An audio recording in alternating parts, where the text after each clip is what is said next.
welcome to Flat Earth Debate Live. I'm your host Nathan Oakley, and if you are new to this channel, or you've not done so already, then be sure to subscribe, hit the bell notification icon, and join button if you'd like to become a Nathan Oakley 1980 channel member and keep up to date with the Flat Earth Debate. If you would like to support the channel, there is a super chat that runs alongside each of these shows while they are live, and there's also a PayPal, Patreon, crypto, and thanks button in the info box below the video. Most importantly, if you'd like to join the discussion, simply mute the page you are currently watching, then click the link in the info box below this video to join the panel and express your views on the nature of Earth. If you do join, please don't swear. If you do, you'll be ejected, and if you are, please don't try to rejoin the stream using sock accounts. You'll be warmly welcome back on the next stream. Please also share the show on social media. Sharing the show obviously increases the live audience, but this in turn increases the chances of a more diverse panel, so please share the show on Facebook and Twitter. Now, we are joined by Neil and a whole bunch of people in Discord, so welcome one and all. This has got to stop. Hey. This has got to stop. One person in G+, that's it, union meeting today. Like we were discussing in the pre-show, Neil, once they're aware that the show is happening, they can then become part of it, because the bit that leads up, the warm-up, checking technical things are working, people like Eli, they don't give a crap about that, do they? Hey, Eli. Good morning. Really good to have you. Thank you. I was trying to get in here, but, you know. Whatever. Fair weather debate panel member, only here when we're actually live. Anyway, it's good to have you. Let's do a bit of housekeeping. Any evidence of the distance to the sun? Nope. What is the sun? I don't know. That's a very good question. No? How big is it? I don't know that either. I mean, they can offer scaling values, but they'd need R. Any evidence of the R value, Earth radius measured? No evidence of that either. I've forgotten what we're going to be covering today. I'm just going to have a sneak peek at what we're covering so I can make the housekeeping question relevant to it. Michelle Thaler on quantum entanglement, space-time. Oh, okay. Any scientific evidence of gravity? Which one? Any scientific evidence of anything labelled gravity? 40 people watching. Wow, how come there's so many people right at the beginning of the show? Well, good to have you all. 3 minutes in, 40 people watching. Wow. Negatives. It's not science. There's no phenomena to study. And for the record, by default, if there's silence after these housekeeping questions, therefore, you could take that as a negative or a no. Because we're waiting for a glober, that might be a guest on the panel, to speak up and pronounce that evidence. So silence means no. Well, we're hoping for one, but that'll never happen. But I will say this, that as I've been working with my brother, I do notice that things do fall to the ground. Like a drill got knocked off the air conditioner and fell to the ground. Air conditioner? So when it was pumping out all the hot or cold air, what was that doing? Was that all falling down, go boom boom? What was the air doing that comes out the air conditioner? Oh, that's right. The air was going up. Right back. Right. I mean, it's just following entropic law. I mean, it's not like you're going to be working with helium balloons on a building site, but if you're working with air conditioning, you're working with air. Does it condition the whole room evenly? Is that the idea, that you get the whole room to one temperature? Isn't that the idea? Mm-hmm. Well, does that mean that it's supposed to work that way? No, the temperature goes down, go boom boom, right? No, you can get the gas to fill the entirety of the space at whatever temperature you like. You just keep filling it until it fills it. But that means it's going up, down, left, right, all over the place. It's not going down. But you knock your hammer off through that air that you filled that was even in temperature throughout the room because you did a good job of fitting air conditioning. Well, because the hammer goes down, things go down. What, through the air that's spread out in all directions? It's nonsense. If the cold air went down and was in a room, like you would expect like the cold to creep up like a bath. Like, you know, it's just like, ooh, your toes are tingling, and then you feel your ankles cool, and you're like, ooh, it's getting up to my knees. Like, no, that's fucking ridiculous. Excuse me, it's early in the show. That's very ridiculous. Well, what are you told when there's a fire, right? They tell you to get really low to the ground because all that smoke in the air is rising, correct? No, falling, go down, go boom, boom with gravity. No. That does not happen in reality. Yeah, they tell you, Therefore, fire safety, get on the ceiling, do your Spider-Man impression because everything's falling down. The gravitational pull's going to keep you safe. That's what they tell you, isn't it? Gravitational pull. What's that? You know, the thing that's pulling everything down, like the smoke and the flames and the noxious gas that you would be, according to you, on the floor to avoid because it's going up. But that seems absurd given that there's a gravity force, a bending pseudo-Riemannian geodesic in space-time that's making it all go down, right? That's why we're not all flying off the ball in space, right? Well, let's just say this. More physical things go down when you knock them down. They're not going to float in the air. That's absurd. Like the smoke hangs in the air, floats in the air, like the clouds hang in the air, float in the air, like the balloons hang in the air, float in the air. What are you talking about? Some things go up, Neil. No, more physical things, heavier things, things that are more dense will go through the air. And things that are less dense will go up. So what? So Correct. it's dependent on their density, but who cares? There isn't a downward bias. There isn't a downward force. There isn't a need to explain why we're not flying off the world. We're more dense than the air that we occupy. Well, that's pretty simplistic, isn't it? Well, there's no need for any explanation on our side of the discussion. Flat Earths, I don't have a positive claim to defend in this regard. I realise there's people going out of their way to try and introduce a positive claim for us to have, but there really isn't a need for one. exactly. Like Neil said, like the old story, if they all say all swans are white and you show them a black swan, well, that negates your argument. All swans aren't white. So all things don't go down. If one thing goes up. Speaking of black swans, any evidence of a physical geometric sphere edge that's a horizon, formerly known as the curve of the Earth? Negative, but real quick to go back. But this is the problem, and it doesn't even come from ballers. It comes from other flat earthers. They're saying that there has to be some sort of force working to cause things to be in equilibrium. Let's just say that. That's what I'm You getting mean from like certain Dell? people. You talking about people like An Dell? upward rising earther. Yes. Right, Yeah. but some things go down to Yeah. become in equilibrium. Some things go up and end in equilibrium. So again, you're saying that there must be a force that describes the entropic movement of things? No. While there might be an explanation for the arrow of time, unfortunately we can't rewind the arrow of time, can we? What we can do is assess the ontological primitives.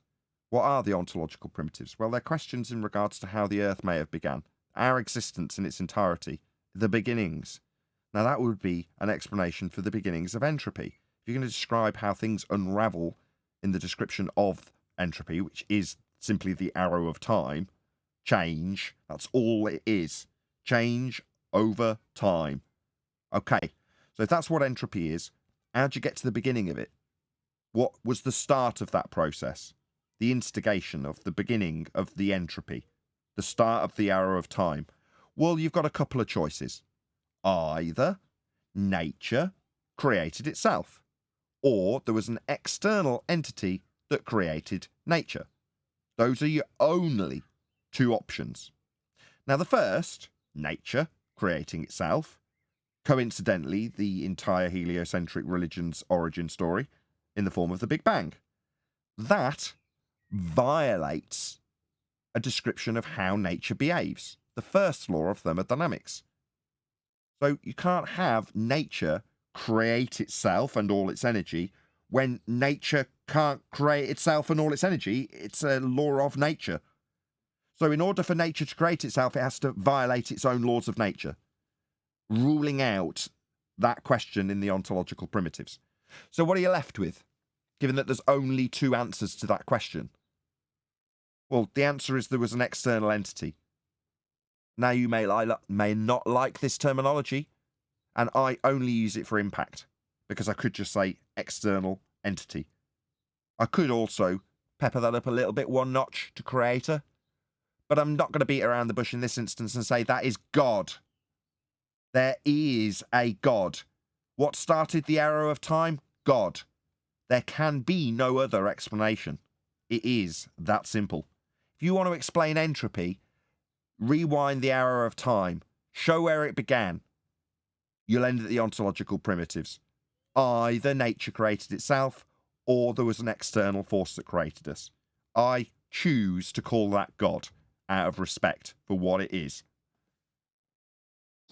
Well said, Nathan.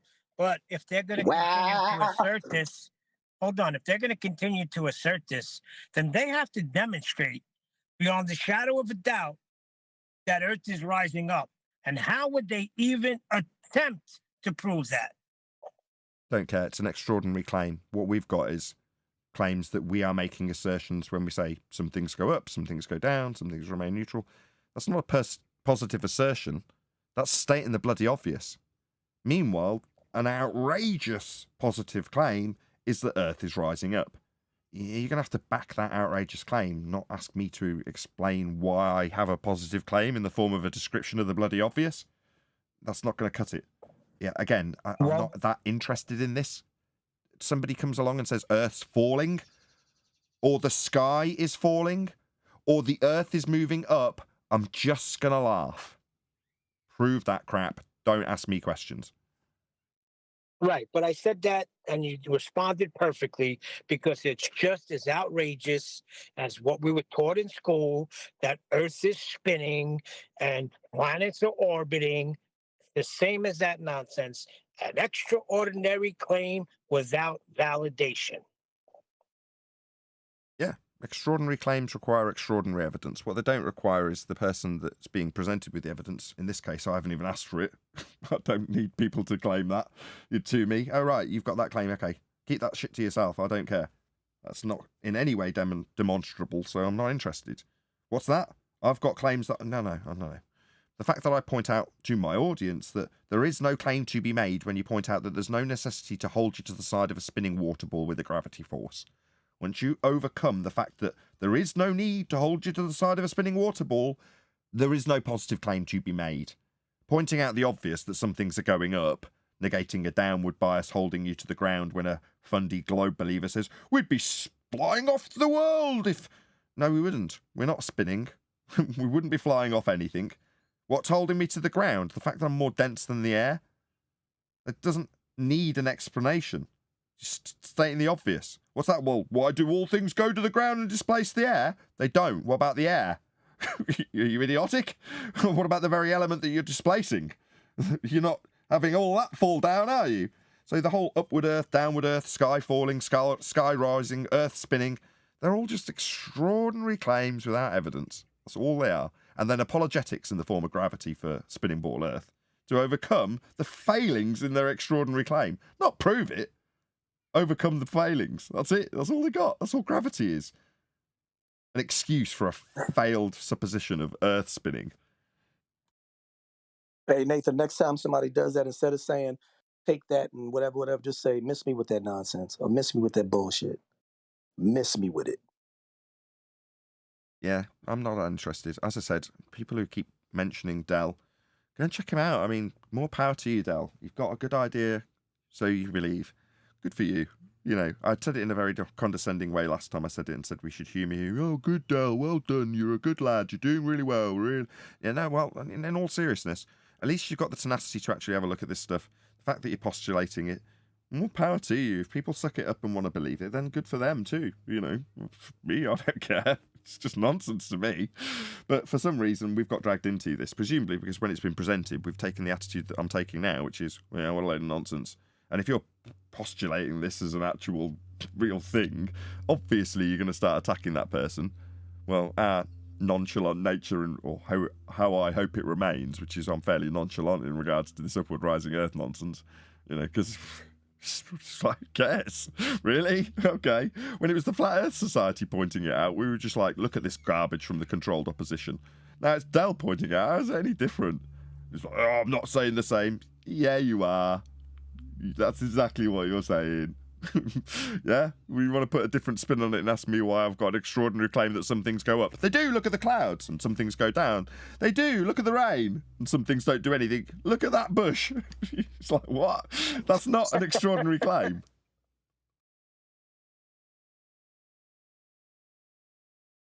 Anyway, believe what you like. If you want to Next. believe Earth's rising up, more power to you. Okay, Black Swan now. Curve. Well, we're going to do Thaler. I mean, if you want to go into Black Swan. If Earth is a sphere, radius Oh, 3959 no. miles in... go on, you're going to rumpus it. You asked me. No, I was saying housekeeping. Continue the housekeeping because Neil went back into the, to that subject. So No, was I going wanted into to the end on curve. gravity.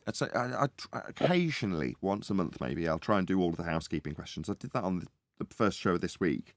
Made sure that every housekeeping question got asked in its entirety and answered. Then we moved on to whatever we were doing.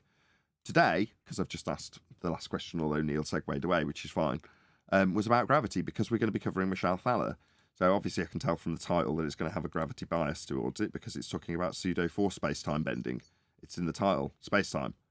So, as always, were Michelle Thaler to respond to us. She's not a massive YouTuber, but she's certainly much, much, much bigger than me, with 300,000 viewers, or subscribers, I should say. The idea behind us helping her in the algorithmic love, much as Neil hates us doing this, because why would we send people to these pseudoscience clowns? Well, it's from my motivation to get them to hopefully one day respond and put my link in their video, so I could receive some algorithmic love where YouTube do not offer it. We are simply not recommended. We are not considered preferred content. Michelle Thaler is. So were she to respond to our obviously not needing censorship from YouTube response comments, she'd appreciate our plight and put my link in her video. But the only way she's going to do that is if you let her know. So as you can see going by in the chat now, there is Michelle Thaler's link. Please let her know at Nathan Oakley 1980 sent me, so that she knows we've responded to her video at the very least and got some comments out of it and got some views out of it. I hope she returns the favour. Hello, Arwin. Hello. Good Is to my have you. sound coming through? Sound? Yeah, you sound good. He's not too close to your mic either. Excellent. Right, if you do this, Arwin. Let's go. We are here at University Kiss with Michelle Thaler. She's Oh, God, this is going to be irritating. So we are dealing with Valley Girls. Okay, great. the Assistant Director of Science at the Goddard Space Flight Center at NASA. She studies binary stars and Binary stars? Why has she got a bimbo interviewing her? one of the regular hosts of Discovery Science channels, How the Universe Works and Space's Deepest Secrets. And she also has hosted the podcast Orbital Path and has a book coming out called 111 Places in Space You Don't Want to Miss. And we have wonderful questions to ask Michelle about everything. I'm looking forward to it. Life, the universe, and everything. Okay, so, yeah, go and let them know. Nathan Oakley 1980 sent me. I'm sorry about the sound. You know, this isn't filmed in a studio, it's filmed in someone's house, so the long reverb time and horrible echo is their issue, not mine. Right, So, I don't know do why you think it's Valley Girls, why that would appeal to a bunch of space fan nerds and all that. But yeah, well, let's see where this goes. Yeah, I don't know why she's got this Valley Girl interviewing her. I don't know about Michelle Thaler. I can't remember actually what she's like. in the realm of possibility that we can apply the properties of physics to human behavior? So, human behaviour would come under a pseudoscience category like psychology, right?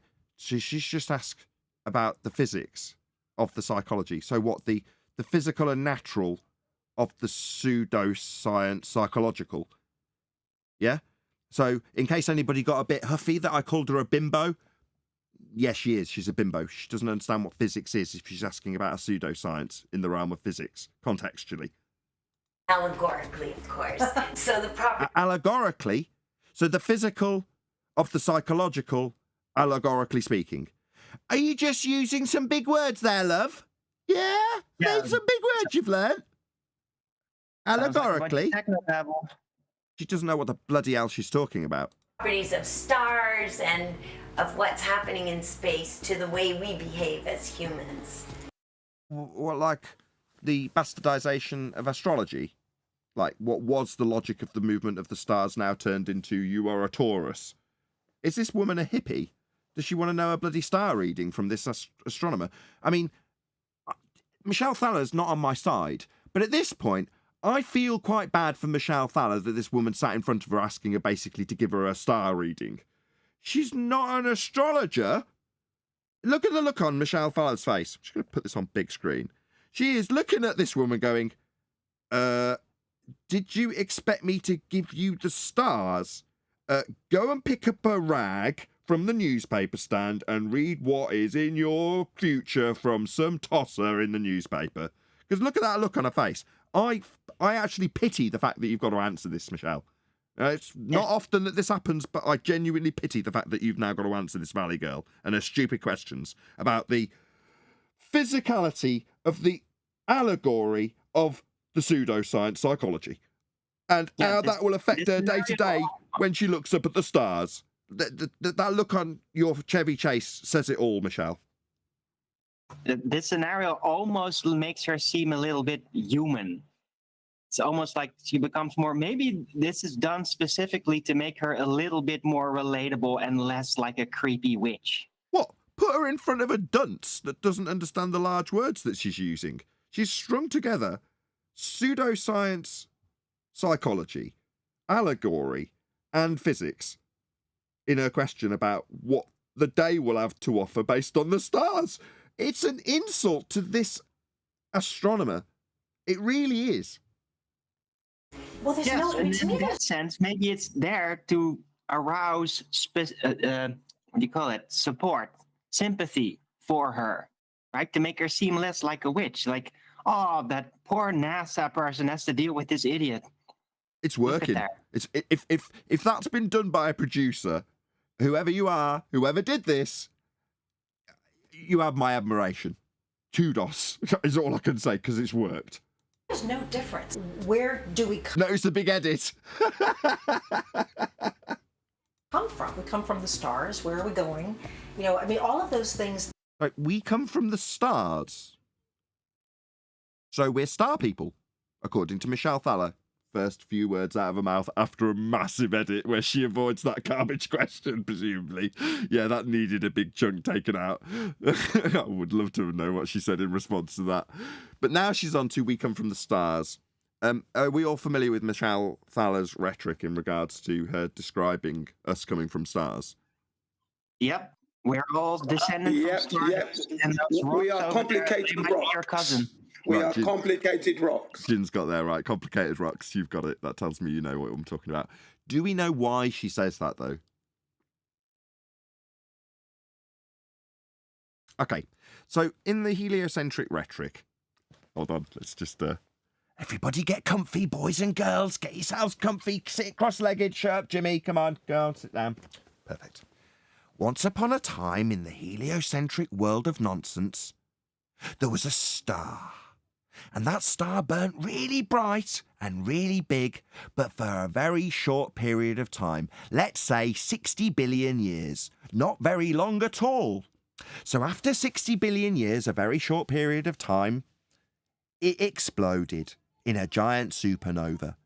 Now that death of that star blew out into the known cosmos all of the elements that had formed as this gas, in a vacuum, not expanding into it in the violation of second law of thermodynamics that we all love, formed all of the heavy elements that we know as it went through the process of fusion to create the light and energy that we know that we get from these stars.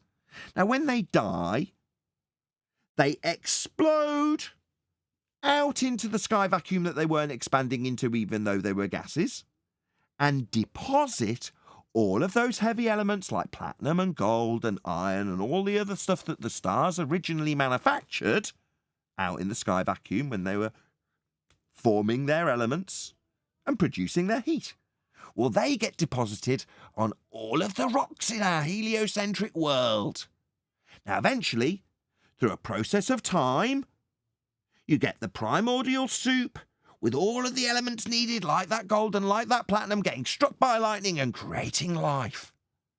Now, but for the fact that we had all of those elements in the primordial soup in order to generate the life, we wouldn't have had the elements to create the life. Therefore, the materials that you are made of and I am made of, in trace like gold, have come from the hearts of the dying stars in a very short period of time ago, let's say 60 or 70 billion years. And that's how you were made. So in reality, children, you are actually part of a dying star that made the rocks, that make the elements, that make you as a person. The end. Right, that's Stardust. But Nathan, I had a question, by the way, about that story. How did the star explode at some point? Why didn't it explode all the time when it's supposedly burning or exploding gas in a ball versus a vacuum? Why did it explode that one time and not all the time? Because it couldn't support the heaviest of elements that it was forming in the form of fission or fusion or whatever process that the stars are going through. You know, they used to be burning coal, now they're performing nuclear fusion. So as that happens, they form the elements, the elementary stuff that we actually have. Well, at a point, they become too dense or too heavy to sustain, where formerly that gas not expanding into a sky vacuum was happily, you know, violating the second law. When it's forming those elements, because that's what's actually happening, that's the process that makes it a bright light. You know, that process of fusion. But in so doing, it's creating these elements getting heavier and heavier and heavier till it can't sustain its own density, and then it explodes. And then, only then, it will follow entropic law and disperse throughout the galaxy, like with entropy. But before that, it's forming the elements and not expanding into the space vacuum. It's very obvious stuff. Hold on. It's called going supernova. Just look it up. It's very simple. Yeah, I get that. That's a good description, but it doesn't make sense, though, in a certain way, because isn't the density the thing that's holding the whole thing together through gravity in the first place? No, you've answered your own question. No, not the How would density. it become too dense and then explode? No. Wouldn't it just be more stable then? No. It's being held together by bent geodesic and fourth-dimensional pseudo-Riemannian space-time. Obviously. You know that, Arwin. Yeah, but it's still expressed in density, right? It's still in there somewhere. No. Like attached to it remotely, historically, through Newton. No. Which they still think of it as. But I mean, how would it then explode because it became too dense? Wouldn't it, like, implode, rather? No, I don't know. You get a greater degree. The uneven distribution of mass, is what is warping space-time. Well, in this instance, what you're having is that mass, undefined, causing a greater gravitational well, if you were to describe it in a sort of 3D way so we could understand it. Yeah? As it becomes more dense, you're getting a greater degree of geodesic bending in space-time. To the point where it can't bear it anymore, are we? In a 3D way versus the 2D way of 4D. our reality. No, 4D way, 4D. This is a bent geodesic. We're not talking about actual wells. Imagine when you describe it, it has to be shown in 3D, remember? Versus the 2D reality. Okay, well, I'll get around that. Imagine you're a 2D person. So you're only existing as a line drawing on a piece of paper. Can you imagine that for me, Arwin? Let me take you to... You can. Well, now that you know that you're a 2D person existing on a 2D piece of paper, do you appreciate that as a 2D person, you wouldn't be able to even realise that there's a three-dimensional world out there as a flat cartoon on a flat page? You appreciate that, right? No. I could definitely infer that it would have to be there. There you go. So, but likewise, us as three-dimensional beings only existing in a Euclidean sense, a three-dimensional sense, can conceptualize that fourth-dimensional geodesic in space-time that's getting ever more warped as the density or mass of the star forms the heaviest elements to eventually not be able to sustain that, runs out of things to fuse. So once it runs out of things to fuse, it makes a massive amount of energy and explodes. And then, you're left with a neutron star or a pulsar or a quasar. There's all sorts of things that can happen. Depends on the star. Why does it explode? I don't understand that mechanism. I know it's part of the story, but why does it then explode and not all the time? I don't know, Arwin. I mean, we don't have the answers to these things. I'm not there on the star, with a thermometer and a bit of testing equipment to find out what's happened. What I do know is that it's formed the heaviest of elements. It's processed everything that it can process. it's already formed all the gold and all the platinum and all the iron, because every single element that could combine is combined in the form of fusion, and that's it. That's the death. When it's done all that, when it's formed all those elements, it can't do anything else. It can't form anymore. It can't burn anymore. Okay. So it explodes, obviously. You seem to be stuck, but let me help you out here. Why do we know that it explodes at some point, right? Well, it would have to. That's fair. How else would all these heavy metals distribute themselves in the galaxy? That doesn't mean that they know why it explodes, but it would have to. Otherwise, we wouldn't have them. That should be your answer. Well, that is my answer. That's exactly right. We wouldn't have them, would we, Arwin? Right. We wouldn't have gold and lead and all that. So, strictly speaking, the simple fact that we do have trace elements of gold in us proves that stars have exploded. I mean, it's perfect logic. Right, even though we don't understand why they would explode, they would have to explode, otherwise we wouldn't have these elements. Exactly, we need to find that out, though. That's why we need a lot of money. I think we should give it all to Michelle. Was that not an affirm in the consequence fallacy? Arwen, you said yeah, and kept going. When he asked, isn't that perfect logic? Was that an affirm in the consequent fallacy? Yes, it was. But that's okay. No, it's for a good cause. Fallacy is better than nothing, Eli. What's your problem? Exactly. Well, look. Being that we have the elements that the star is creating, that means that we are star children. Exactly. You're getting it. You see? These guys are picking up what Michelle's putting down. Now we've got the backstory, because she said just off the cuff, she didn't have all the qualification that we gave it, that we're just the children of stars. We've come from stars. There it is in the subtitles. Come from the stars. Yeah, how else would all these heavy metals be made, right? Exactly. I mean, it has to come from stars that would have to explode, or none of this would be possible the way that we see. Being a baller is bloody easy, isn't it? Being a baller is so easy. So that means my father and my brother and I were right when we were smoking weed, and we said we came from stars and we're going to go back to being stars after we pass away, we transition. I knew it. See, that was a correctly contextualized philosophical discussion, albeit between stoners. But Chong here has got a point, right?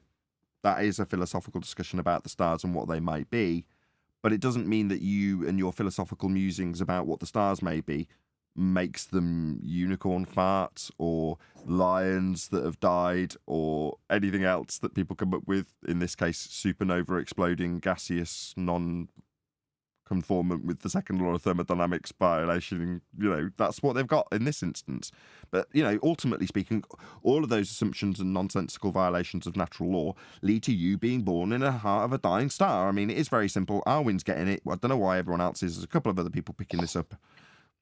Heroes thinks that when he dies, he's going to be like an aerosol can. You spray it in the air, and your soul goes to the stars. Come on. That's hilarious. Man. I mean, there is an older tradition through Gnosticism and the old Egypt religion that kind of says that, well, they're not suggesting that the stars are giant flaming balls, but there is this belief that our souls actually do come from stars and that we have to escape through the stars. So it's kind of funny how that sort of ties into that. It doesn't tie in. Hold on. Let me just go with what I'm saying. Yeah. It doesn't tie in with it. It parallels it. So what you're saying is these philosophical musings again about us moving on to become a star, or the soul of a man going into him from stars, or whatever. It parallels this idea. So in a heliocentric way, we are figuratively and literally in their model coming from the stars. So when she says, as she has, we have come from the stars, you're saying it in a slightly subtler way that other people would postulate. But in this, it's actual heliocentric rhetoric when she says it. I know we're only a few seconds into this video. Right. It's a Gnostic statement, but they make it materialistically literal, which Gnosticism specifically isn't. It's very spiritual, not material. Let me just do a couple of quick shout-outs. Shout out to Godzilla37. There's 80 people watching. Woohoo! Please share the show. Yeah, definitely. We had 40 people after 3 minutes. I'm really surprised. Also, Essential Goat gifted a load of memberships out. Thank you very much indeed for gifting out those memberships, Essential Goat. Really appreciate all of the support and kind words earlier. Although you don't care about my woes with my computer, which I found outrageous. But thank you for gifting all those memberships. Anyway, one more super chat shout out, 1 second. Also, another shout out to Godzilla37. Well, there was I. What's that? Well, there was what I sent that. Okay, I think he's highlighting the fact that I didn't read out his super chat immediately. Thank you for all the support. I got there in the end. Well, there was when I sent that. Okay. Hey, Arn, I was gonna say, yeah, you nailed it with the Gnostic philosophy. And Neil, just to correct it, no, it was metaphorical. It's like we're the aerosol gas. Our temple, our flesh is the can. And when our ghost leave, it's like, oh, okay. Yeah. You say it with an upward inflection. Oh. That's the Gnostic philosophy? Like, hypothetically? Yeah, that's been known to be, yeah, that, You can say it with really big bulging eyes, like look over your specs and stuff. Saying it. Yeah, you got it, Arwen. Right, let's get back to the Valley Girls. There's no astronomy isn't just about far away. You know, the only thing that makes the calcium in my chipped tooth, which I will get fixed, is a dying star. There's nothing else in the universe that makes calcium. There's nothing else in the universe that makes the carbon, which makes up most of my body. Right. So, you know, the connection is so intimate and so already there. Yeah. I won't recover it. We just covered this with the Storytime children to the kids sat cross-legged. You have to remember that the human brain is, you know, perceiving the universe through the filters of our senses. Right. Our sense of beauty may be as good a way to explore the universe as mathematics. I think so too. Yeah, I think so too. Yeah. What aesthetic senses are the way? What does that have to do with it? He's just dumbed. I mean, again, I pity you, Michelle. You're having to dumb this right down, and it's making it harder for me to pull it apart, if I'm honest. So, I mean, this is a win-win if someone did come up with this, and it's just chance coincidence. This woman's asked Michelle to do an interview with her, but I don't know. I thought that maybe we're drawn to some people. Hey, it's not 307,000 subscribers. It's 317 subscribers. And this isn't Michelle Thaller's channel, it's Michelle Mealy. Is that the woman interviewing her? Maybe. I don't know. Whoever I've sent you to, it's not Michelle Thaller. I just didn't read it. Well, from the picture, it doesn't look like it's the woman that's interviewing her. Right. Well, 10th sent us this video. I blame 10th. And some people we don't. We get a what? Did we get a knockoff video? Is this a knockoff? I think so. Resonate with, like vibration theme. Maybe we were connected, our molecules were connected at the Big Bang or after the Big Bang, and then blasted apart, and then connected again, and then blasted apart, and we found 14 billion-year-old molecules that were together, and that's why we resonate with some people, not others. Okay. Wow. Okay, hippie lady. He's off. No, she's off by a number. It was 14 billion and 7. Sorry. But do you realize you Totally, shared that? dude. I don't know. I feel my brain melting slightly listening to this. I've got to be honest. With every point in space and time that exists in the universe. So the idea... Every point in space and time. No. You can't map out a fourth dimensional position in pseudo-4 space. It only exists in the pseudo-geometry. It only exists in Einstein's maths. So you don't exist in a point in space and time. That's a reification of the convention of time. Now, don't get me wrong, I know you're using it within Einstein's mathematics of pseudo-Riemannian four-space geometry to say that statement. Doesn't change that it isn't true. And I'll pull it apart for its lack of truth. So, yeah, every time you make these statements declarative in nature to this bimbo, I'm still going to pull them apart, Michelle. I'm really sorry, because I do pity you having to do this with her. Shout out to The Blind Spot, OG.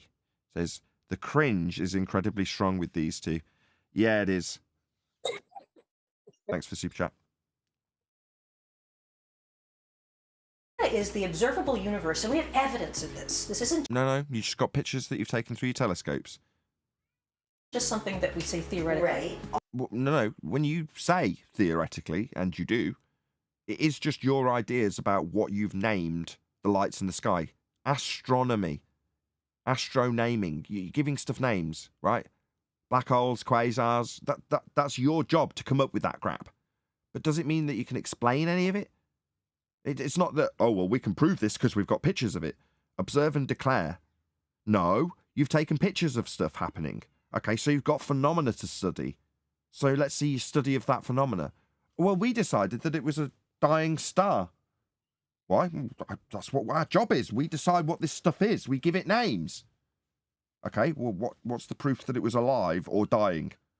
Well, all of our elements, like we sarcastically went through earlier. All that we see, and now we think that this, I'm holding. Can I ask a question? What comes after theory? Normally technology.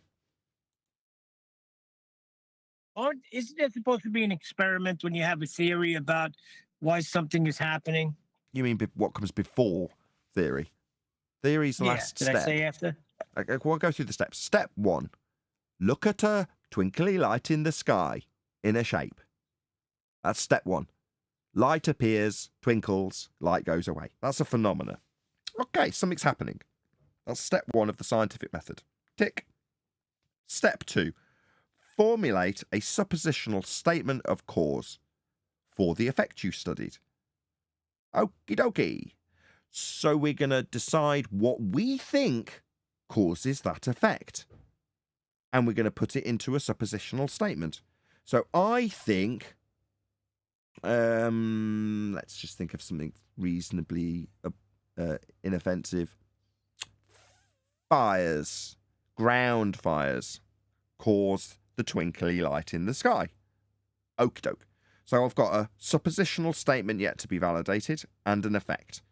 Now you can formulate that, this is still step 2, into something called a hypothesis. That's what step 2 is, formulation of a hypothesis. It predicts the cause of the effect and has a null, which is my supposition of ground fires will not cause the stars to twinkle. It's the contrapositive. So that's a hypothesis construction. Step 2, hypothesis construction. So just to summarize, step 1, observe a phenomena, something happening. Step 2, formulate a hypothesis. Step 3, actualize your hypothesis. What is that? Well, follow through the steps that you formulated when you decided what you thought might cause it. I think ground fires cause the twinkling stars. Okie dokie. So we now vary and manipulate that which I have assumed will cause the effect. That's ground fires. If you want it to be natural, because naturally occurring ground fires do occur in the form of forest fires, I can say that my control over this fire will be what is varied in this isolated circumstance to cause the twinkling star. And when it doesn't, I validate my null.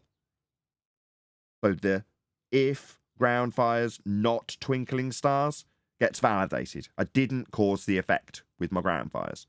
So I've empirically validated my outcome. That's step 3. That's also known as an experiment. Step 4. Form a theory based on viable, validated scientific outcomes. 1 or more. So that's your theory of plant growth, because you varied and manipulated the cause of the effects that you studied in nature, 1 or more, to give you a theory. So your theory is based on scientific evidence. Scientific evidence is the actualization of a hypothesis. A hypothesis is the construction of your supposition yet to be validated for step 1, the effect that you observed in nature. That's a theory. After you've got your theory, like in quantum mechanics, you can develop technology to assist humanity. Or in the case of medicine, cure people's illnesses, because you validated the cause of the effect with science. That's what happens next. Technology, medicine, same thing. So they didn't do any experiment to theorize anything. She hasn't. What she's done is step 1. Let's have a look at this phenomena. Okie dokie. Light in sky. Step 1 achieved. Tick. Okay, Michelle. Riddle me this. What is your suppositional statement of cause? For, what did you say? It's dying? All right, where did that come from? Did you vary and manipulate some suppositional causal principle to decide that it was dying, or did you just decide to call it a dying star? You just decided to call it a dying star. What about the distances? Oh, you just conjured that out your ass by measuring an R value for an Earth that's a sphere? Oh no! Calculating it into existence from a flat Earth. I see. So with a calculated into existence from a flat Earth radial value superimposed onto Venus, also presumed to be a sphere when you look at it through a telescope, without binocular vision, you decide that they've got a certain distance, very far away, probably described as not very far. Right? Well, all of these things, none of it's been validated scientifically, Neil. It's observe and declare. Yeah, but her naming it a dying star does really comport to the astronomy, though, right? Naming it. The astrono-scientific method? I don't know what that is. No, yeah, but it's not scientific, but I mean, it is astronomy. She is naming it. Oh, yeah, she's fulfilling her duty as an astronamer when she gives it a name. I mean, when she comes up with the whole backstory of how it came to be and how it affects us and, in fact, how it is us. We are from the stars, after all. That's all perfectly acceptable based on her just looking at it. This particular universe that we find ourselves in is at least about 80 billion light years across. You'll need R. That assumption comes from Kepler's third law of interplanetary motion, the scaling, and redshift, all of which is mathematicized into existence to give you this distance in light years. You'll also need the two-way speed of light to give you the one-way speed of light, which has never been measured, to give you light years. Based on 1 AU, the scaling distance to the Sun, based on Kepler, based on Huygens and his assumption of an R that you can't measure and is derived mathematically from flat Earth elevation angles to impose on Venus to give you scale with Kepler's third law, to then move forward with two-way speeds of light and AUs to give you this 80 billion light years. I have just debunked every word in her assumptions of her distance across the galaxy, or whatever it was she was giving the known universe. All of that was once much smaller than an electron. Really? Like at the start of the Big Bang, the moment after the Big Bang, like in the ontological primitives we described earlier, where you've got one answer that nature's going to poof itself into existence when nature can't create itself. It violates its own laws of nature. But she's going to tell you that this violation of the first law of thermodynamics is why everything started at a tiny point in a nothing area that it's going to expand into. So what was the area it was in if the area is going to come into existence from this pinpoint of one thing that came into existence violating its own natural law? You tell me, Michelle. There's evidence for this. Hold on, how does she know that it even was smaller than an electron? How small does she think an electron even is? Tiny. Is that even a thing that's actually measured, or is it just calculated? It's calculated, but it's come from a Jesuit priest, Lemaitre. Right, so it's also that even that notion that she just made up out of nothing was already not measured and calculated. Right. And so you are actually connected intimately, entangled in deep, deep ways. Talk about entanglement. Yes, entanglement. You are entangled to every other point of space and time that exists. Every creature. I mean, there may be... Are we? Because You're all one now, going back to the hippie roots. no, she's hijacking principles in quantum mechanics, isn't she? Yeah, probability distribution specifically, and quantum entanglement specifically. Okay, so it's in the title. That's where she's going. So we might as well just let her go there. super advanced aliens that live millions of light years away. You are... What? Again, we already debunked her light years away, but no, we don't have aliens out in space. Let's cover this in detail. So, where in history have aliens come from? Anybody? Well, you got the pyramids. Zeta Reticulum? We have aliens. Beyond the horizon. Beyond the horizon. Exactly, whoever said that. Countries. Yes. Countries. New worlds, they used to be called on the maps. Out in space. The area beyond the horizon, as it's documented in old 1800s books that 10th Man's been showing us with navigation details in them. Where did they explore when they were charting the uncharted? Well, they explored space out towards the horizon, and they discovered new worlds. And some of those worlds were, up until about 10 or 15 years ago, described as third world. Isn't that interesting? Now, Michelle seems to think that the area of gas above my head, known as the sky, with twinkling lights in it when it goes dark, are actually turf and rock and soil, and that they've got aliens on them, when our own history has documented very specifically us finding new worlds and alien people. So, who am I going to buy? The ones that are around me now as they've been integrated into my society? I live in a very multicultural country where they are no longer alien because they were born here, they being people of different ethnic origins and different countries, perhaps third world in nature? Yes. But no, Michelle Thaler says differently. No, the sky's got all the soil with people standing on it. Obviously, with a scaling value that's come from a flat Earth hour measurement extrapolation. I think not, Michelle. It's absurd. Or as close to them as you. Hey, Nathan, I love when you allude to that.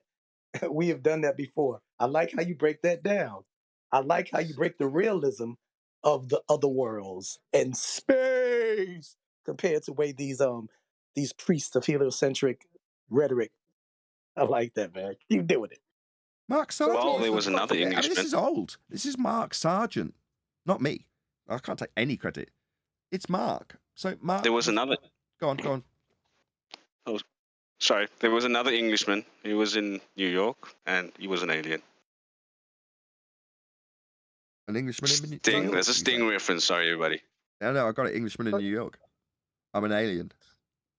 That's a Sting song. So you're saying history tells us that mankind looked out over the horizon and found aliens, but today they seem to be looking up to where they can't validate any physicality? Yeah. Listen to Mark Sargent go through the history of NASA. Project Paperclip, Project Fishbowl, Project High Jump. Now, I'm not suggesting that I know these are true stories, but I know they are stories put into the public domain. Now, their validity is irrelevant. The impact of the stories is what I'm going to focus on in terms of Mark's dissemination of how you go from all of everybody working on a flat plane and everybody's quite content to sphere Earth belief through the rhetoric of the priesthood and us working within the confines of the air space that we had. Then NASA take over, right around the time that they're firing, according to them, nuclear weapons at the sky. Okay, well, that may or may not be true, but according to their rhetoric, we then do have an introduction of a sky vacuum police and a sky vacuum investigation area and certain public domain investigators of the sky vacuum. The whole thing gets locked down right around the time that they say they're locking down Antarctica. So all of these things happen around the same time, and then we get all of this space exploration, starting in the most part with orbits and moon travel. Well, that story was Mark Sargent's take when I first got to Flat Earth. After, I don't know, 6 months of being here, Mark released his clues. I can't remember exactly the timeline. I might be wrong about that, but it was a very long time ago. But I remember Mark going through how that process came to be and how we suddenly stopped looking out towards the horizon and started focusing our efforts on travelling to what were claimed to be rocks in the sky.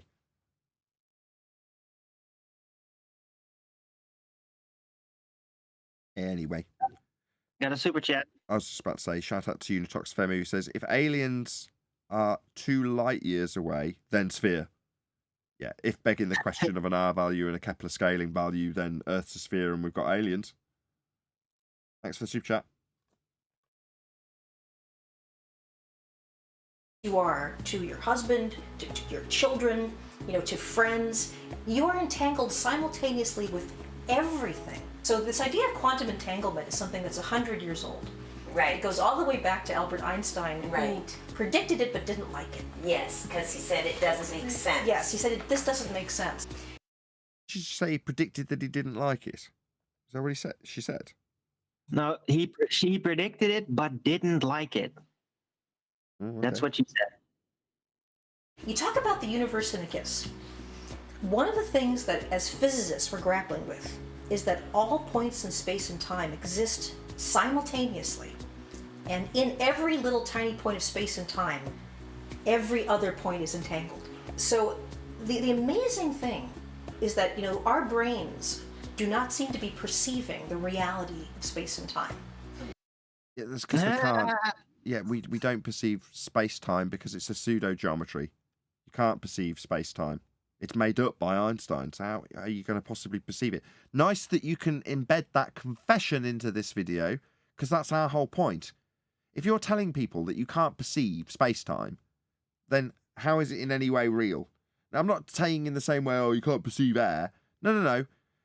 Geodesics in space-time are a pseudo-geometric description invented by Einstein, not a dimension that we exist within. But is she even correct about that? She said, if I remember correctly, that all things, time and space, are basically in one point. Well, wouldn't that technically be like another dimension on top of pseudo-Riemannian force space, like the pseudo-Riemannian force space of pseudo-Riemannian force space? Because I'm pretty sure that in pseudo-Riemannian force space, it's not all one point. No, you're talking about multiverses and multidimensional bullshit. That's what you're... We have gone through this. We have. I'm sure you were on the show when we've done multi-dimensions and multiverses. What you talk about, Willis? She may go there. She may not, though. She hasn't got there yet. We appear to be limited creatures that could only perceive that the time seems to be going in a progression. Right. No. That's how we describe it, as a convention derived by the movement of the solar and lunar bodies. So, no, that is just how we experience it. Space seems to be something you can move through, but not time. Sorry, move through. No. To describe a convention of time isn't to move through a dimension.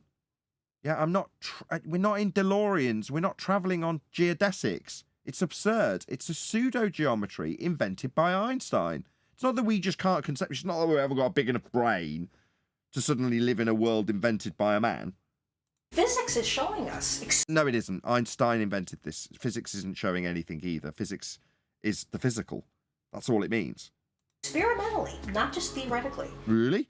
Not just theoretically. We went through this earlier. Theoretically would come after experimentally. Not just the thing that comes after experiment, but also experiment. Yeah, if you knew what science was, Michelle, you wouldn't say such nonsense. You'd understand that the one follows the other. And the two aren't mutually exclusive. But you don't understand that, do you? You're just lending credence to your crap that you're parroting from a pseudo-geometry like it's got some scientific validity. Let's see if out of Michelle's mouth is the proof of this scientific validity. Let's see if she names an experiment that offers us scientific validity for Einstein's pseudo-geometry, for us to just not have big enough brains to realise we're travelling along a dimension that doesn't exist. That our senses are not perceiving the way space and time really are. Oh, I see. So it's not that we've got scientific validity, it's that our senses aren't perceiving it. That doesn't sound like an experiment to me, Michelle. It sounds like you telling me what I couldn't possibly experience because I'm just not of a high enough intellect, of a high enough being to experience Einstein's musings of pseudo-geometry, as though they're a fourth dimension I'm living in. They're not. Sounds like she's invoking the Emperor's clothes. Yeah. Oh, you just can't see it. But we've got experimental validity for it. Why didn't you name the experiment rather than tell me what I couldn't experience? That space and time may exist as a whole thing, all at once. Oh no, how very vague. And so the moment you kiss someone, the moment something is wonderful and emotionally... Oh, look, you've definitely got this bimbo's attention. ...resonant, that moment contains all other moments of space and time. We find ourselves in this situation of mortality. We're little bits of stardust, literally, that come to... No, we're not, Michelle. That comes from a heliocentric concept of exploding stars in violation of natural laws as they implode and form elements. We pulled that apart earlier. Stop parroting it constantly. It doesn't make it true. Together, DNA, organic molecules. We found all those in meteorites. So, pretty... What? You found these in meteorites? Oh, really? So rocks you found on the ground, you're now saying contain DNA. So what, therefore aliens, and therefore this is the debris from stars? Pretty much what we are is meteorite material. Hold on, that's not true. I mean, what meteorite did they find DNA on? Like that was actually here on Earth and not something they supposedly found in space. I mean, where's this meteor? Which museum category are they actually testing this new DNA that they found from outer space? In the same museum that the experimenters found. I don't know what the experiment is or the name of the museum, I'm afraid, Darwin, but you just have to take her word for it. Obviously, she's not astrophysicist, she's an astronomer. So, you know, you can just take her word for it. I'm not drunk, by the way, I'm just tired. Maybe it's the Moon Dust Museum. I've Maybe seen it's moon there. rocks, but that's not what she's talking about, is it? She's talking about finding DNA on meteorites. Right, but maybe they keep it there, right? Because it's really hard to get in there and all that, where they keep the moon dust. Maybe. So maybe they're keeping the secret DNA there that they found. 1 second, Darwin. Shout out to Unitoxfemo, who says, turn off your senses and then you will perceive. Now, she's not even saying that you can turn off your senses to perceive it. She's saying we haven't got the senses to perceive this fourth-dimensional pseudo-Riemannian four-space-time geodesic bending.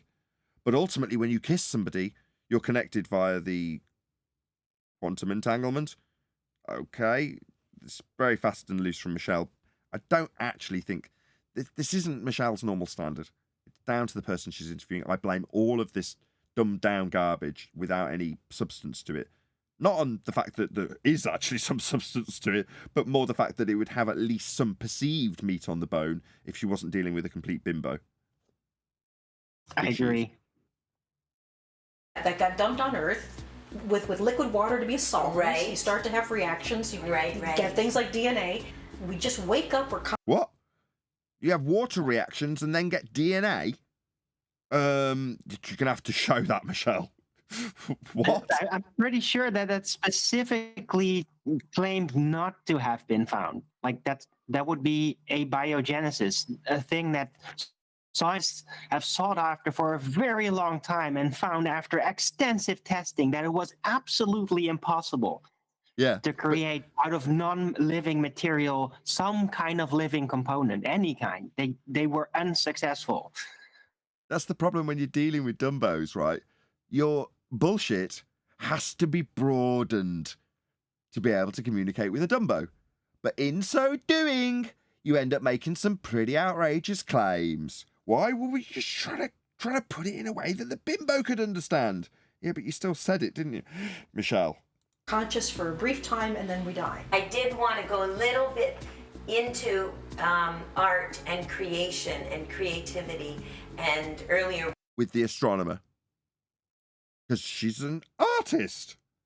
we were talking about You watch after this little babble, which is probably the only thing that she's been given to respond to, for her to babble on about space and time and quantum entanglement, right?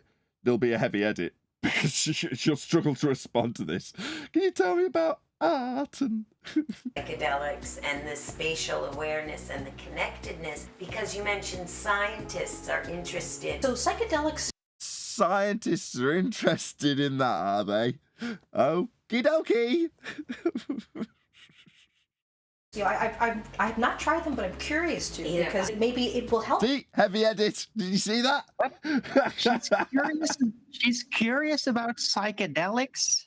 Is that really what a scientist should be? It's all they had to edit with, Arwin. I've been there, man, when you're like, how can I take this to the next section that's on topic, right? Michelle's got her bit that she needs to babble through, but she needs to make it seem mildly linked to the question that she's just been asked about art and psychedelics, right? That's what so she's got to have an edit where, well, I've never tried psychedelics. Now, after the very heavy edit, we'll get to something that you watch will be virtually unrelated to what she's been asked. Help us understand this idea that space and time are not linear, that they are more... So space and time not linear, is that art? And how people feel like you were asked about by this bimbo? Doesn't sound like it, Michelle. Maybe that's why the heavy edit's there. I pity you, but it's funny. Connected. And I, for one, have never been one to think of science as just being about linear thinking and logic. What about it being about art? I mean, we're going to get an answer to her question. It was really poignant, Michelle. It's like you're just ignoring her stupid questions. You know, it has to be about that emotional response. Oh, there we go. Tie it back in so she feels like she's got something. I think think it's kind of a gentle lie that the scientific process is you sort of rationally, step by step, figure things out. It's much more intuitive. And Really? It's a method set in stone. Observe natural phenomena, formulate hypothesis, actualize hypothesis, formulate theory. What? Intuition? I mean, if your intuition is you know what caused the effect and then you vary it and prove it, then maybe. you know, intuition helps you set the questions, build your experiments. You know, Really? Building the experiment would be you just varying that which you supposed in the hypothesis. Michelle doesn't know what science is, does she? intuition may say, well, maybe we should try this. Intuition may say. Intuition may say. That's a reification This fallacy. is ridiculous. The only part where intuition actually comes into play is trying to figure out the cause of a perceived phenomenon, right? The effect that you're seeing. You have to like use your instinct to kind of like roam around and just think about what it could be, and then hopefully you'll stumble on it. But beyond that, there's really no intuition involved. It's all about testing. I'm going to say no, because I postulated that to Quantum Eraser, and he said no. And I'm going to give you why he said no. Also, if you are in the field of actual science, you are the experimenter. You are the researcher varying that which you assume or suppose caused the effect. It will be following on from years and years and years of research. So it's not like you just pluck something out of your ass and assume that it might cause it and then vary it and see. No, you'll have studied it first. Now, when I dumb down the steps of the scientific method to just phenomena, hypothesis, experiment, that's true. What about all of the research that you'd put in before you even got to the hypothesis construction? I leave that Yeah, out. but you have to have an idea first, no?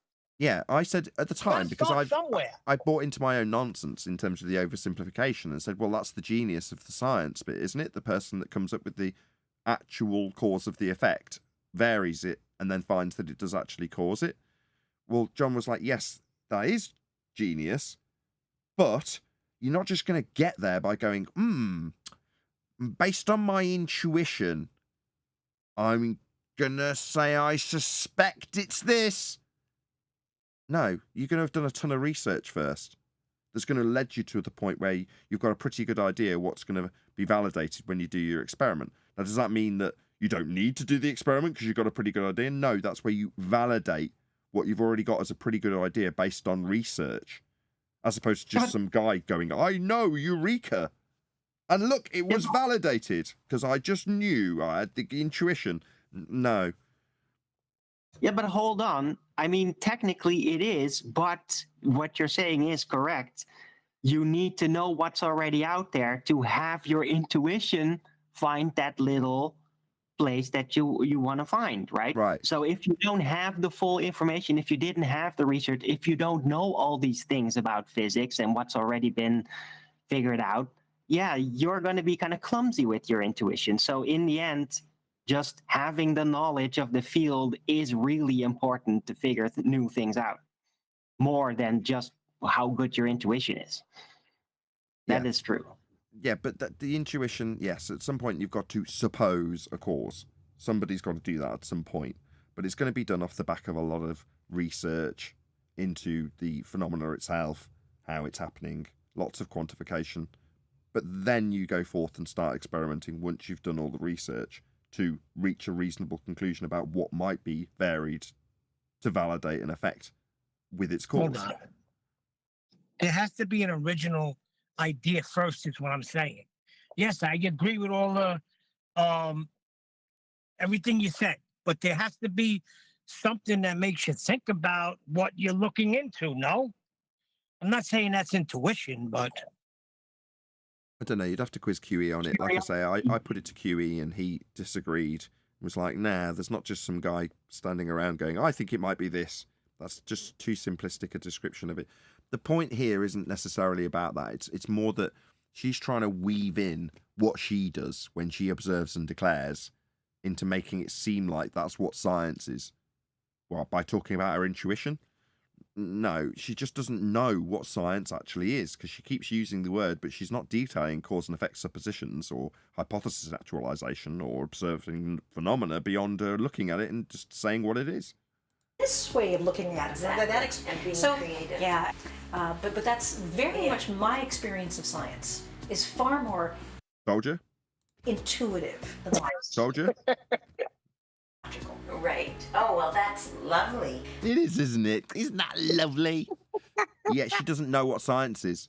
I mean, that's why you're a bimbo. You've just taken it as read that that's what science is because Michelle told you so. Michelle doesn't know what science is. We have no idea how big the universe is. We have no idea. Really? But yet you just gave it in billions of light years across.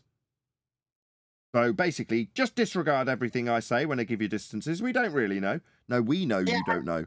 When we know why you don't know, and we know how you've given the numbers at 60 million or billion miles or light years, because you've got scaling values from Kepler. That's why you've got a number, but you don't really know.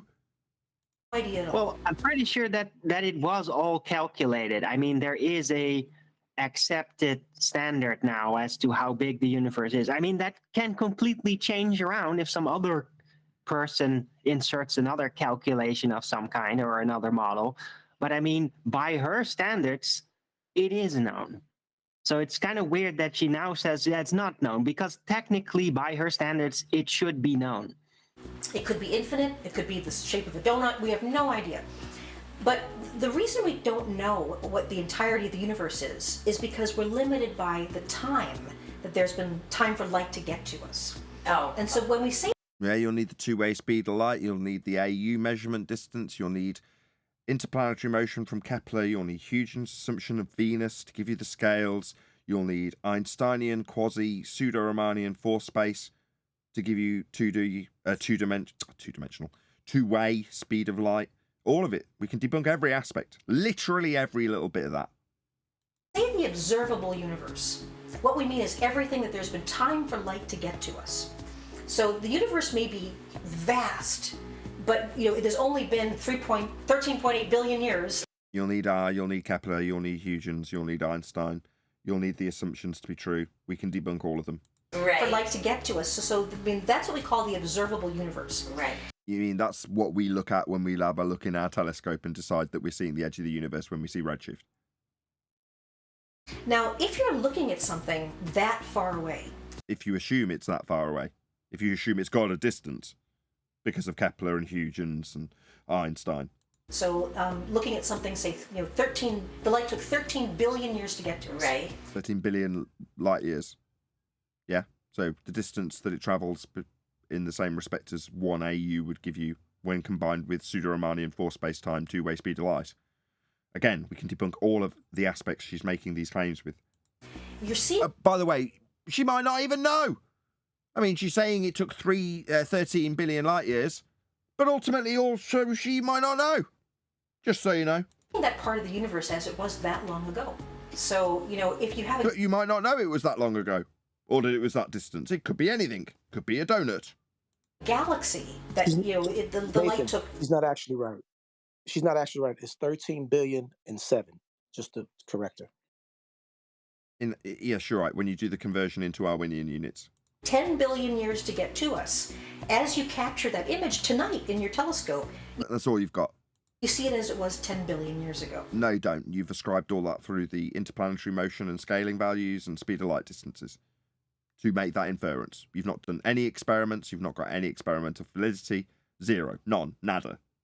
So it may not even be It may not even It may not according to her, bimbo. But you'll just take it as read.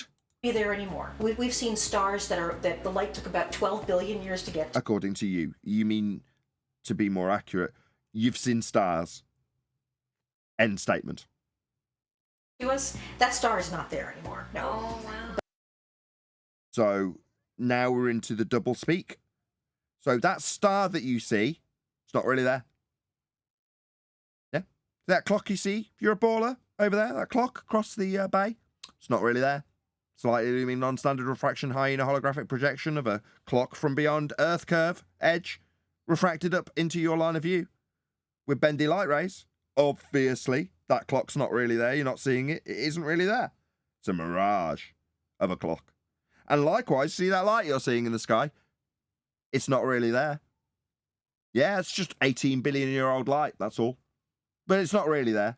You're not really seeing it because it's not really there. It's just old light. But we image it in the sky because the light is still traveling It's not there, but we see it and we image it. Gotcha. Very clear. to us. So another one of my songs, which is called Bring the Love. When I feel that I am the universe, I When I feel that I am the universe. see you in everything. Absolutely. Oh, You agree with that, do you? When you are the universe, Michelle. I thought you were I just think they're stars. talking about drugs now. I don't know what the hell they're talking about. okay. And everything in you. So could it be that when we are in love or feel love, we feel the most Sorry, when we feel this concept, like pseudo-Riemannian space-time, love, it's a concept. You're asking her about concepts. I mean, she's right in her element doing it. Why not? connected to everything? Because love is like the energy that exists. Is it? Love, a concept, is like energy, things that can do work. No! Make love mow that field. Go. Go on, love. Make love erect that building. Because it's like energy, like the physical energy of burly men that build things. Is that what love's like? What a bimbo. In all matter. There's love in all matter. You stupid bimbo. We are these tiny little bits of Pretty sure John's going to have some words to say on this. Hello, John. You enjoying the show? You know what? No, The rhetoric I- is almost the. I'm sorry. Good.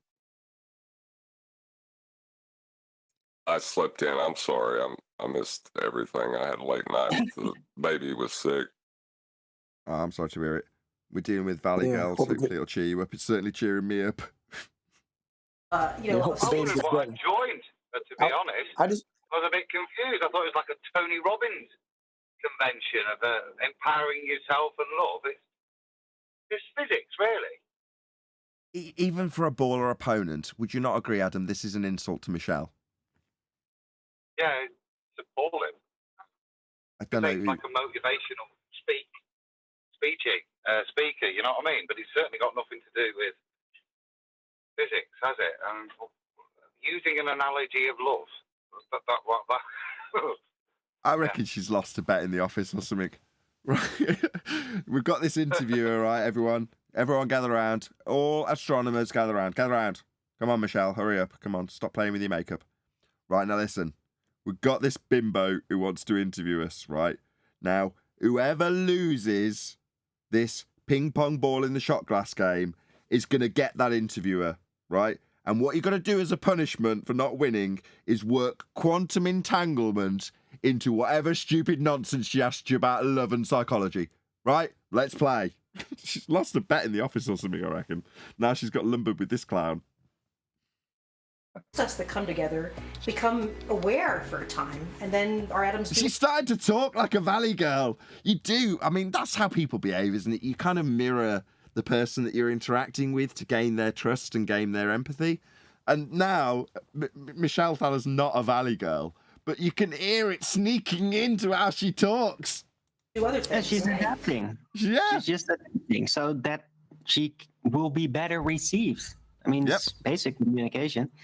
We exist for such a brief part of the universe, and we're so beautiful. Every single one of us is this cosmic gift. Amazingness. Yeah. So I mean, Yeah, every one of us is this cosmic amazingness. It's the words I basically live by. I certainly feel that. I have another song, Imagine a World with No Time. Yes. She's trying to communicate the concepts of pseudo-Riemannian space-time as a geodesic that can bend. And she's now asked this person, I tell you what, Michelle, now let's eliminate an entire dimension from your paradigm. How about that? Let's ask some questions if we eliminate time. How's that? This is punishment. Look at her face. Oh, Michelle, I feel really bad for you. Light does not experience time. Okay. But does it experience love? And I said if you had darkness, could you still have time? You know what I mean? You're onto something deep. And let me tell you. If you have darkness, can you still have time? I see. That's a very interesting question. If you have stillness, can you still have magenta? Anybody at all? Yeah, I think so. But you're going to have to work through it, you know? Hard the times, magenta. eventually you get your colors back, eventually. Gotcha. Nathan, I just wish her voice was more like, really, like, what can you really have, like, darkness, you know, like, and matter and time. I wish her voice was like that. It'll be extra entertaining. It is. What do you mean if it was like that? It is. I guess I hear more Valley girls over here in the United States over exaggerated. Okay, she's not in her 20s. This is a woman in her 50s, right? So, Gotcha. She's not going to talk like a teenage Valley girl, right? Got you. You can tell by her neck that she's in her 50s, yeah. What happens when they're... Why did you focus on this? Okay. I don't know. That wasn't really the point. I wasn't trying to demean her based on her age. really is, at the end of the universe, total darkness. And this is where another Big Bang might start. What about time? She asked you about time in the darkness. Let's see if you can answer it, Michelle. So, light itself does not experience time or... Well done. Not bad. ...space. Time stops. So even when it's travelling along a bent geodesic in space-time, you're saying it doesn't experience time? See, that seems wrong. I mean, don't get me wrong, I'm no Einstein expert, but would it not be the case that all light would exist within the fourth dimension of the geodesic of space-time, given that it's a pseudo-dimension within that concept where you're describing light with a two-way speed? See, I'm pretty sure that time is intrinsic to your rhetoric, but you're saying it can exist beyond it? That sounds wrong. So photon... Come. Are we not back to... That... Go on, Tom. Sorry. Oh, I was just going to say speed is actually distance over time. If it doesn't experience time, then it's not experiencing speed. That's the difference. That's what I was going to ask. What sort of time is she talking about in here? Assume when she says time, she doesn't mean time as in the construct of the fabric that the thing's traveling through, which it is. It's right there in the it's right there in the title. I'm going to take it to be space-time, as it's right there in the title, Adam. I mean, you can do what you like. So it's not time in the sense of the time that we can quantify, measure, and what she's relating to. No, precisely. Meanwhile, her entire paradigm, and it's even in the title, doesn't comport with the question that she's been asked about working outside of time. But she's managed it for this Valley girl. Could travel the entire universe to itself instantaneously. If you are on a light beam, there is... Are we on light beams? Anybody been on a light beam recently? Travelling 18 billion years, maybe? Maybe? Anybody at all? I was riding the rainbow in my dream last night. She said you could travel the entire universe instantaneously on a light beam, but she believes if the sun blows up, it'll take 8 minutes for the explosion to be seen. And I thought I was looking at something from 12 billion years ago that's not there now because light travels. Yeah, but if you were on the light beam, you'd get to find out how old it was instantaneously, obviously. So if I'm on the light beam, I can go anywhere instantaneously, but the light itself that I'm on doesn't. It takes time to travel. Yes, now we're getting it. So strictly speaking, if someone was watching you on that light beam 18 billion light years later, strictly speaking, you wouldn't even be there, Adam. You understand? Yes. Yeah, I'd have slid down it 18 billion years ago. All you'd see now is the light catching up with me after my... Right, a light that's not there. That's right. Adam's getting it. You know, it's taken him a while, but we're getting there. Wow. There's no such thing as what we perceive as space and time. There is no such thing as what we perceive as space and time. That's correct, because as the Yeah, I'm good title with that. suggests, space-time is the pseudo fourth dimension that I critiqued earlier as only being invented by Einstein. But you, Michelle, said that we just didn't have the cognitive faculty to experience space-time. Well, no, there is no such thing to perceive, as you correctly declare here. If the Embedded confession. universe now is dark, the only thing that you have are just low energy photons. Photons don't perceive space and time. No, they don't. They don't get hungry either. What? They don't perceive hunger or pain or space-time. So we're going by the perspective of a photon now. I mean, this is getting really trippy. Have you no empathy, can't Arwin? not Can you part not be put the yourself in photon. the mind's eye of a photon? Where's your empathy? Well, that would be cool if I had any actual certainty as to what a photon actually was. That might help. I don't think that these ladies are going to help me with that, though. Go on, John. Or when I was taught a song when I was a kid, it's empathy, put yourself in place of me. So just do that with the photon, Arwen. No, I Song can. you can sing back to yourself. No, but I can empathize with, dude, I'm an empath. I can definitely empathize with a photon. It's just that I don't really know what a photon is. See? Stop Maybe- being self-centered, Oren. Maybe they'll tell you. I mean, you know, if you're having trouble, I'm being practicalist. I'm sorry. This hippie could definitely tell you how a photon feels. If the universe becomes nothing but light, space and time don't exist anymore, and you go back to a pre-Big Bang state. And all around us, we are interacting with things that do not experience time and space. It's because it's not real. It's a pseudo dimension. For light, the light coming into your eyes right now, that energy did not experience the universe expanding. Then, okay, first we thought love was gravity, then we said no, it's electromagnetic, so now we'll say Did we say that? I think that got edited out, love.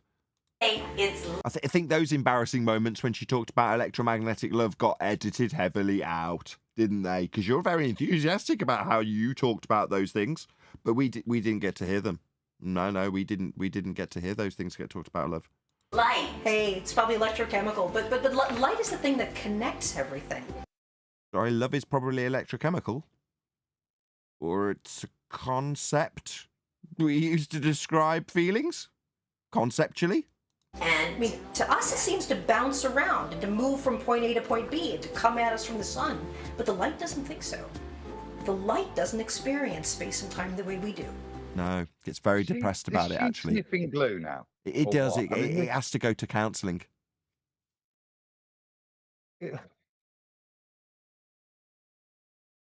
So, once again, we're up against an experimental fact. Are we? Who else feels like they're up against an experimental fact here? When you say up against, is the experimental fact sort of shuffling up next to me, being a bit shifty, seeming like he's going to pickpocket my wallet? Is that what you mean, like when you say we're up against experimental fact? Or are those just words that you drop in after total bullshit to make the words that are total bullshit seem more valid? It seems like the latter. The last part of this sentence makes it even worse.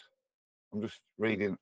This is nonsensical claptrap, isn't it?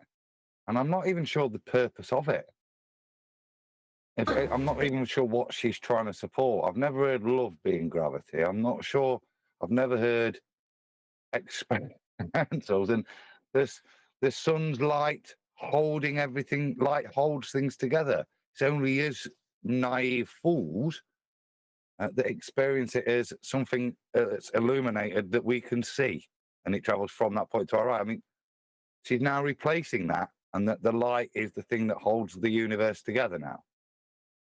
And it bounces around you, like you and doesn't experience as you experience. But the light doesn't How think does it so. travel if it doesn't experience space or time?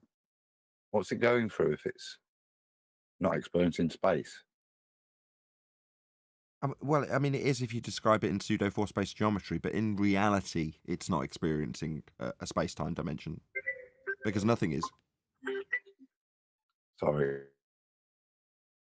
The light doesn't experience space and time the way we do.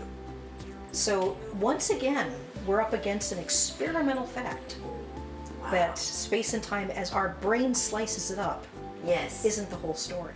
We were talking about grief and love. Yes. And that I've got this tattoo that my husband wrote in Elvish, because I lost. Arwen? No, nothing. Really? What? Sorry, I was typing. Oh, I thought you might have something to comment on the Elvish tattoo she got from her husband, but obviously not. Oh, really? Lost him to cancer, but I said to him as I was holding his hand. As you lost him to cancer, we will not say anything bad about him. When the universe began, this moment existed. I was holding your hand at the beginning of the universe, the moment of the Big Bang. Again, I gotta applaud Michelle. So, in order to, on some level, relate to this garbage from this bimbo, she's had to pull from something that is probably the most traumatic thing in her life, so that she can find the emotional connection that the woman who's interviewing her wants to have in the information that's being delivered. So she's had to go to a part of her life, the death of her husband, in order to give back to this bloody bimbo what she's trying to extrapolate out, because the bimbo's so one-dimensional and ignorant of what Michelle Thaler actually does or what she's there to communicate, that she's opened up with asking her basically for a stars a stars reading, if that's the right terminology. I really, really feel bad for Michelle, actually. I almost feel like not critiquing it anymore. Good job, there's only about 30 seconds left, eh?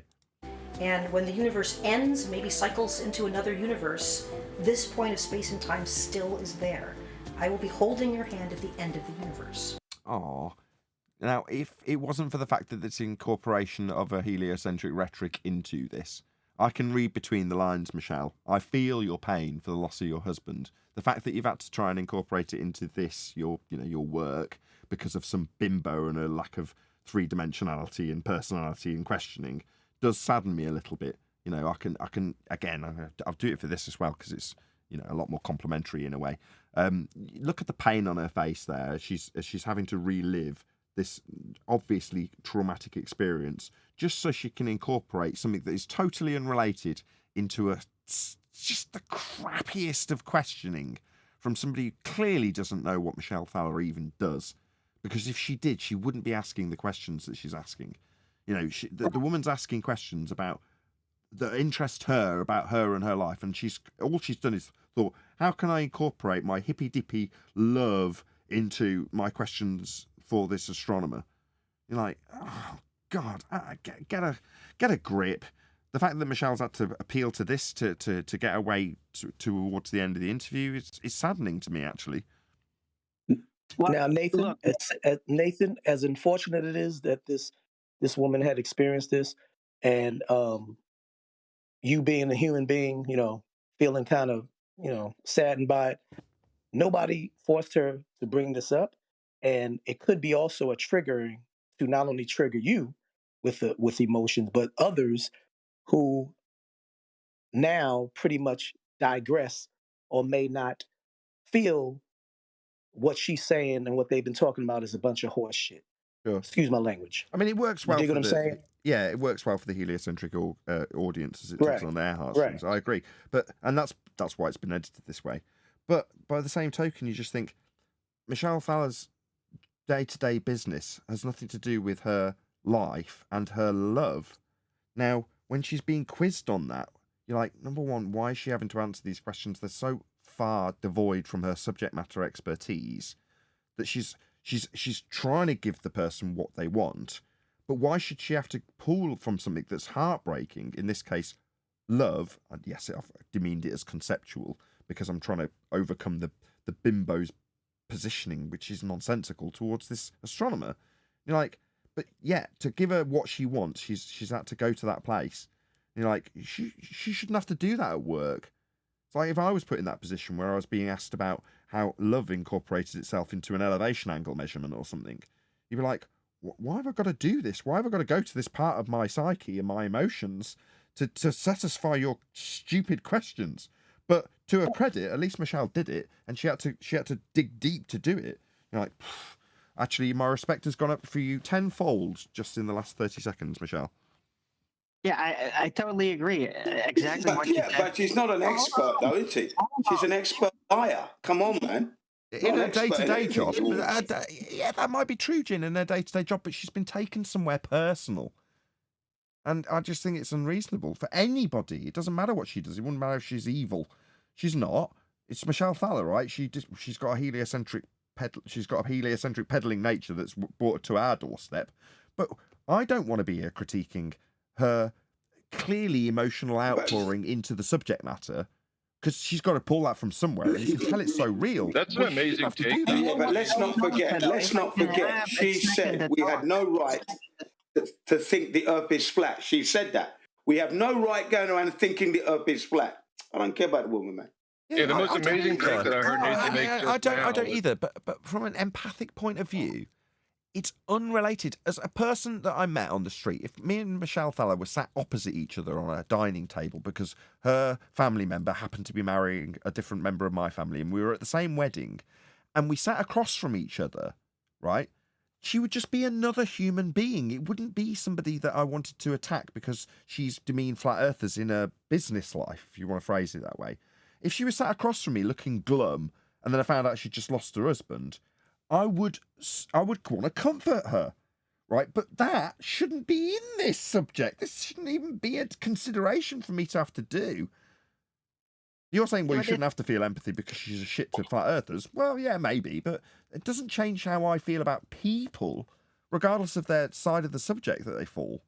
She shouldn't have to do this. Yeah, remember, don't procreate. Part of the job. I mean, she's performing the same thing that people do in Hollywood, right? Like actors are asked really personal questions, sometimes in inappropriate moments. It's part of that rollout. It makes it personal. She has to get personally involved. It's a PR effect. People will get more personal sympathy. It literally worked on us, right? Thank you. So this is something they do on purpose. It didn't work on me. It didn't work on me, mate. Okay, hold on. Please just get a sentence out here. I know, but you cut off Jin, actually, but you finish your sentence, then Jin can go and make his point, which you cut off. Go ahead, Arvin. This is something they do. It's something they do in Hollywood. Like, ask really personal questions so that the watchers are going to be emotionally connected to them. Like, oh, wow, they've gone through something. I mean, everybody's gone through something. So that makes you sympathize. So they're doing that on purpose. It's what they do to elevate superstars, right? They're going to ask about a movie, and then suddenly like, oh, does this relate to something from your personal life, your loss and this and that? They do that with pop stars, movie stars all the time. It makes the watchers personally invested. Jin. Yeah, sorry, I would have to agree with Erwin. They're 100%. That's what they're doing there. They're using the sympathy card there, and everyone's been roped in. You forget about what the crap's been said now, and you're now sympathising with her loss of her husband. Okay, fine, but I personally, that woman's a wrong one. And Arn, I apologize, Arn. I interjected saying thank you. Like, I was concurring with you. That's what I was basically saying. It was a PR stunt, if you ask me. Yeah, I'm with you on that one, bro. I get it. The editors. This is the work of the editor. I get that. He's picked the moments. He's picked the right segue for you talking about being on hallucinogens and which bits is he going to pick out? Is he going to pick out the bits that don't quite connect with the question, or the bits that do and tug on your heartstrings? Well, this makes much better viewing. But personally, I still feel bad for Michelle in this circumstance. The fact that they've taken this probably from an hour or two of interview material, it's hacked down to less than 10 minutes. What you end up with is just a bit of her laid bare, which I don't think's fair. But there we go. We believe that to literally. Well, if you want to hear some dark empathy. Oh, then. Well, a dark empathetic way to see it is that that's what she gets out of heliocentrism. That's why she believes she knows the Earth is a globe. Because at the end of time.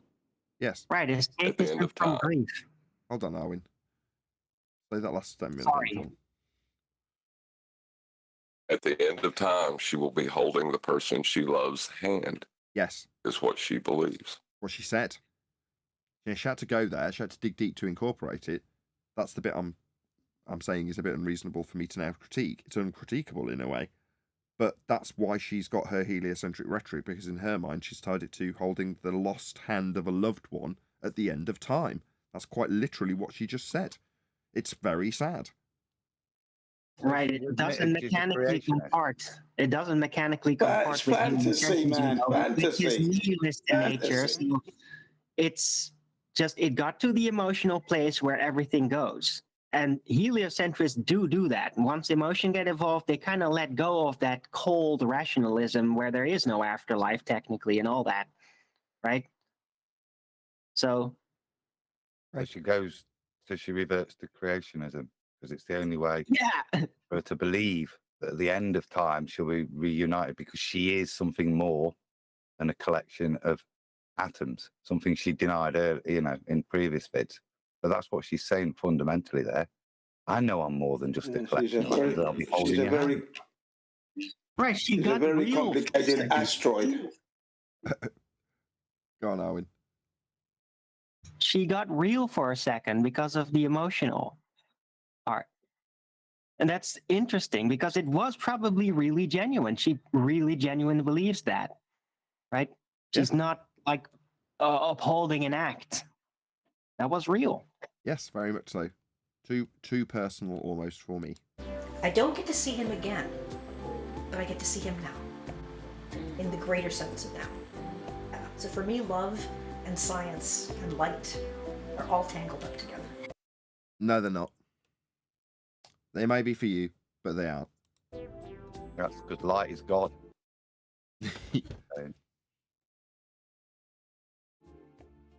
Okay, that's it. That was the end of the video. Woo! Okay. What a depressing way to end it. Left the video with an emotional hanger, like boom, got really emotional in the last moment. That's right. So very telling, wasn't it? It was very telling that these people are spiritually void of anything. They're lost when it comes to the greater aspects of life. They may appear very, very intelligent in giving you stories about what the heliocentric model describes, but ultimately you can hear it deep down. They're lost as in a spiritual sense because they're craving it.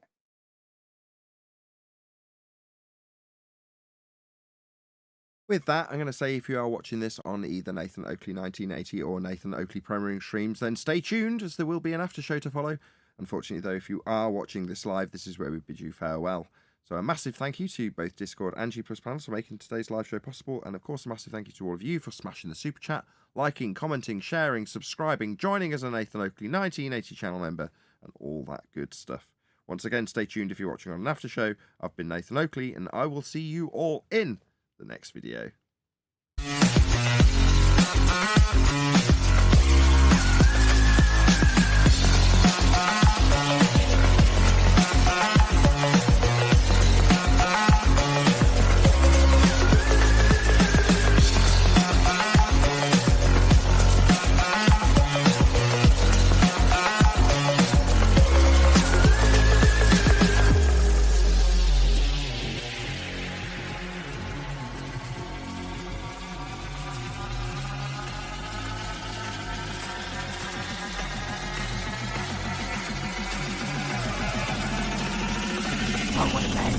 What a lovely day!